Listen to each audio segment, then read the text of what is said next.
Hello there. Hello there indeed. Here we are. Another What to Watch For, looking towards Thursday's games in the NBA. There are 7 of them, so let's have a look at what's going on in those games. The first one we look at here is the Cavs and the Pacers. I want to see Larry Nance. Of course, Kevin Love is out, and Larry Nance played an absolute shit ton of minutes against the Knicks. Will he be that productive? Maybe not that productive, but he's a must-roster player across all leagues, and I also want to check to see whether Isaac Okoro is going to play. He's missed the last 2 with a foot issue.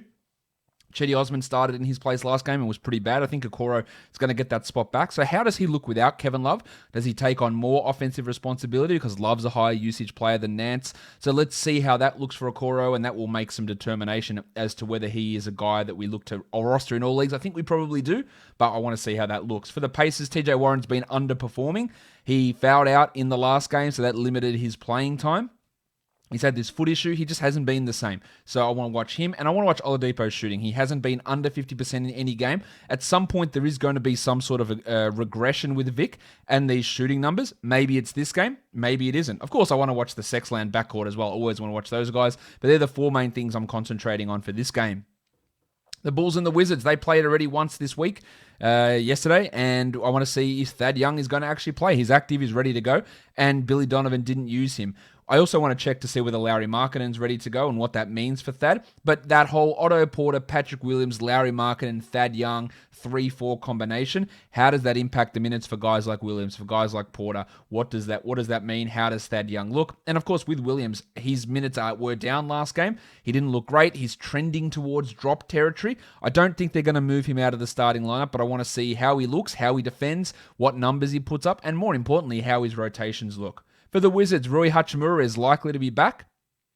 That doesn't mean he's a must-grab player by any means. You know, I'm not that high on Rui, but I want to see what that does to the trickle-down effect of the rotation. Does Isaac Bonga still play? Is Troy Brown out of the rotation? Does Denny Avdia still start? Do they start Davis Bertans, who they started in the second half of the last game against the Bulls?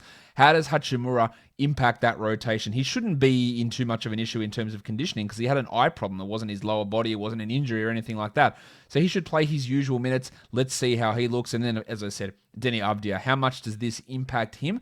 How much is Denny going to play? He's putting up your low-end lines across the board, sort of Nick Batum-ish type of lines, which are fine for 12-team leagues, but if he goes down to 25 minutes a night because Hachimura's back, then he does become a drop in those scenarios. So we really want to see how Bertans and Bonga and Brown and Avdia and Hachimura and how all these guys work together and what that means for this Wizards rotation under Scott Brooks.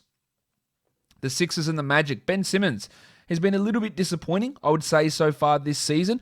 How does he look on offense? We're seeing so much go through Joel Embiid and the thick hogsman Tobias Harris. And I told you I'm going to drop one of these in every show, like trying to explain a nickname. Someone asked me, why am I calling Tobias Harris the thick hogsman? Well, in the off-season, I went through and said, well, he's the most boring fantasy player there is. So I just needed something to spice him up. His initials are TH. Thick hogsman is TH. As you know that I play that clip from Big Mouth. I think I am a TH? T to the H. Yeah, TH for life. So it just gives a bit of spice to him. Maybe he's got a big dick, maybe he doesn't. I don't know, but he is the thick hogsman because his initials are TH, and I wanted to spice him up a little bit. So there we are. So let's see how that looks with Simmons and his offensive role. And of course, we always want to look at Shake Milton.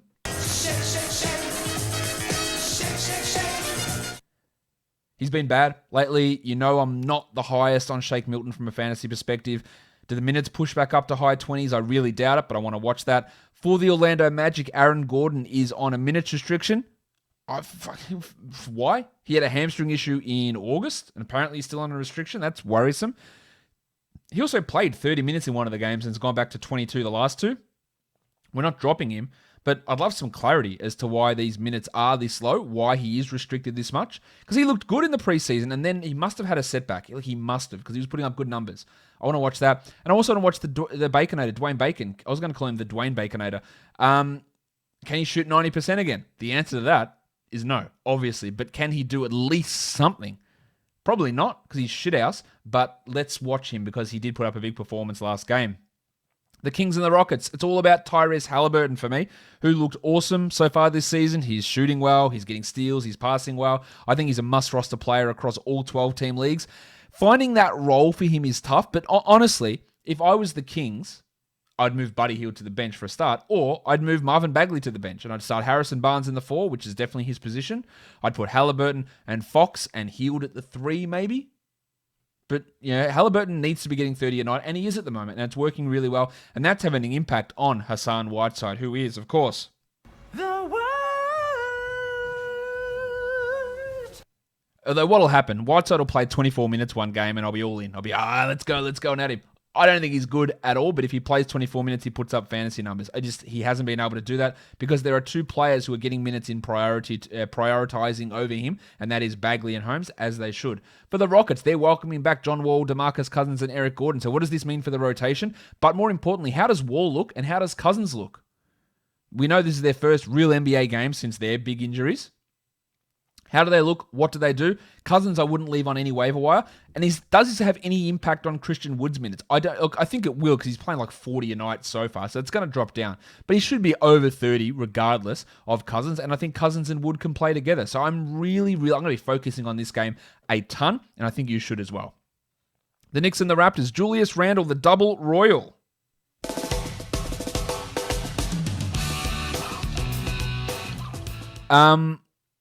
His passing's been great. He's been running the point, and I think that can continue. Now, his 3-point shooting won't continue, but that passing is really interesting as them running him as a point guard. I also want to check the guard rotation. Alec Burks, will he play? How much will Alfred Payton play? How much will Reggie Bullock play?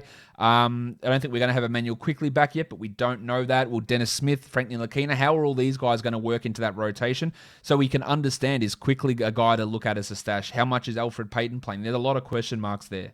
For the Raptors, of course, it's all about the wiki, Chris Boucher, who went from a career night with 7 blocks to playing 5 minutes against the Sixers. The Knicks' big men, Ian Mitchell Robinson and Nerlens Noel, they are not as intimidating as Embiid, so I imagine Boucher's minutes go back up. Will they be at 28? Probably not. Low 20s is fine. If he's on my waiver wire, I'm adding him. And Fred VanVleet's really struggling at the moment with his shot. That makes him a buy low player. Let's see if some of these shots can go. And he's doing everything else that we need him to do. He's just not hitting the shots. And that's fine for fantasy. Eventually that will turn around for VanVleet. But I want to watch how he's going, what his shot selection looks like, and see whether these shots can actually friggin' go in for once. The Pelicans and the Thunder, Eric Bledsoe is disengaged. He looks terrible. He started off the season well, really good in the first game, but he looks out of it. Do they start Josh Hart or JJ Redick over him? Don't know. Does this open things up? This is long shot shit. But does Kyra Lewis eventually get a role on this team? Does Nickeil Alexander-Walker get an opportunity next to Lonzo Ball? I'm watching this intently for Bledsoe because he might be a drop guy. Josh Hart's minutes have been a little bit up and down. I'm not the biggest 12-team Josh Hart fan, but he can rebound okay. I think he's a solid enough player. Don't think he's got high upside.